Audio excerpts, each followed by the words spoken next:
special play early in the game. 3rd and long, getting hit. It was vintage Wentz from last year, getting hit on 3rd down, found a way to convert it, and I thought he was quite good. Here's the play I'm talking about. I mean, this is what running under duress, finding a receiver at the 2nd level of the defense. But the Eagles had to win this game. You got the half dozen Jacksonville Jaguars getting detained couple nights before the game. It was some incident in some London nightclub. Like, you can't lose to a Jacksonville Jaguars team that's ripping itself apart at the seams right after you blow a 17-point lead in the 4th quarter to Carolina. Wentz was really good. The Eagles found a way to win. I didn't think it was an overall great performance, but it was a very important win for them in London. Carson was very impressive. What he did, the variety of throws, working the ball. Jordan Matthews having the best game since him coming back with the Eagle, getting the rookie tight end, North Dakota State to South Dakota State, that combination. You're not going to see many times in NFL history that's going to happen. That's a good one. But at the midway point, man, the Eagles, the bye week, I mean, they gotta reevaluate themselves. Because I was watching the game, and I said, neither one of these teams can make a serious push. Now, I'm trying to make a case for the Jags. I'm trying to fudge it a little bit, and then I look at the Eagles.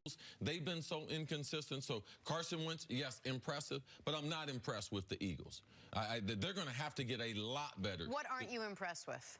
Their inability to be consistent. They don't have the physicality that they had last year. They are not very good on the defensive end, on the backside. And they just don't have as many guys making plays.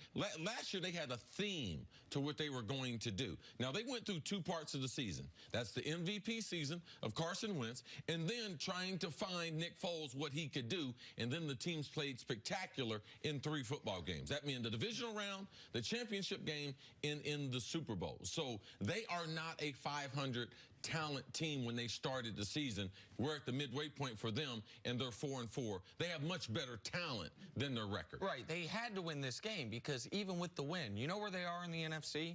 9th place.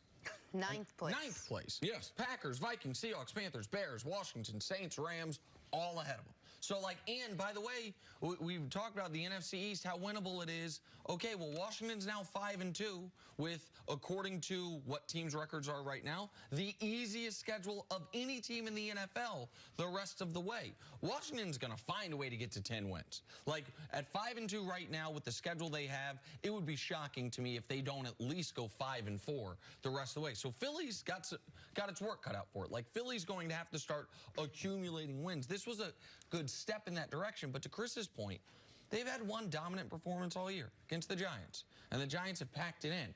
Like, there hasn't been a vintage Eagles performance, even though I thought there were some really good plays from Carson Wentz on 3rd down yesterday, which is how he made himself into the MVP candidate he was last year.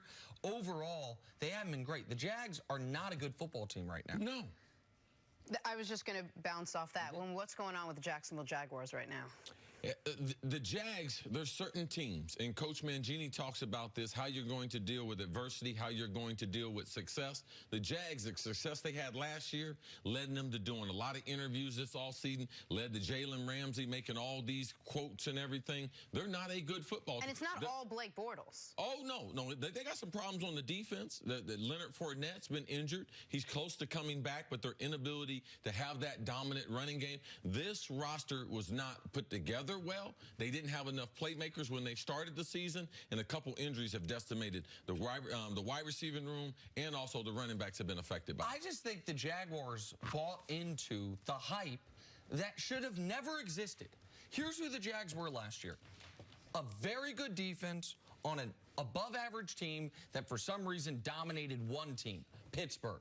Like Jacksonville last year, 10-6. That's a good season. That ain't no great season. Their first playoff win against the Buffalo Bills, who were just thrilled to actually be in the postseason. Then they got Pittsburgh, a team they dominated early in the season. They put up 40+ in the playoff game. They blow a halftime lead to the Pats in the AFC Championship game and act as if, okay, yeah, we'll obviously get back to that place. No, you won't. Like, you're not playing like it. Last year, you were an underdog to even get to the AFC Championship game. You can't be 10. And they didn't start the season well. What Jalen Ramsey did as far as that interview and starting the season that way, it was not a good start for the team. I told Nick before this happened, old Spicy Mouth, it was going to come back to hurt him. Yep, that's his name. Hashtag Spicy Mouth old Jalen. Yes. Meanwhile, that Jags team has lost 4 in a row. That's what, they should be apprehended. Listen, they should be detained for faking to be a pro team. They thought that their excuse about the thing that happened in London was, we thought the bottles of champagne were free. We're just being sent to us. And what's the point you made, C? When was the last time somebody sent you bottle service? Right, the Jaguars. Yeah, when you're Friday night in Jacksonville, you're not going out getting VIP service. Like, let's just stop that. Like, let's just... The internationally known Jacksonville Jaguars. Yeah. You got the random folks in London. You know you are Jacksonville. Listen, you're like Nick Wright, trying to get in the club. Hey, man, Chris Carter's coming. Okay. Hey, how long is the wait? How long of the wait is it? Oh, man, it's a long wait. Well, where's Chris Carter, my partner? He's coming. Once. Okay. One time, and you just put it on television. They got detained once. Okay, you know what? Same thing. Time now for Put a Grade on It, sponsored by CarMax. We're talking Packers. Aaron Rodgers had a decent showing, throwing 286 yards and a touchdown in the loss to the Rams. Nick, put a grade on Rodgers' performance yesterday. B+, denied an opportunity to get an A+ because he couldn't complete the comeback, or he didn't have a chance to even do the comeback. But he was solid throughout. I thought they left some points on the board early. He said as much in his post-game press conference. I give him a B+.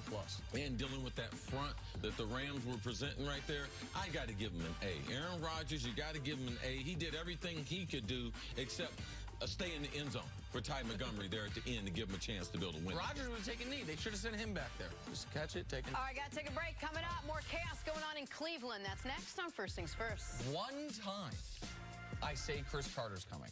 One time. The show had just started. People didn't. Guys said VIP.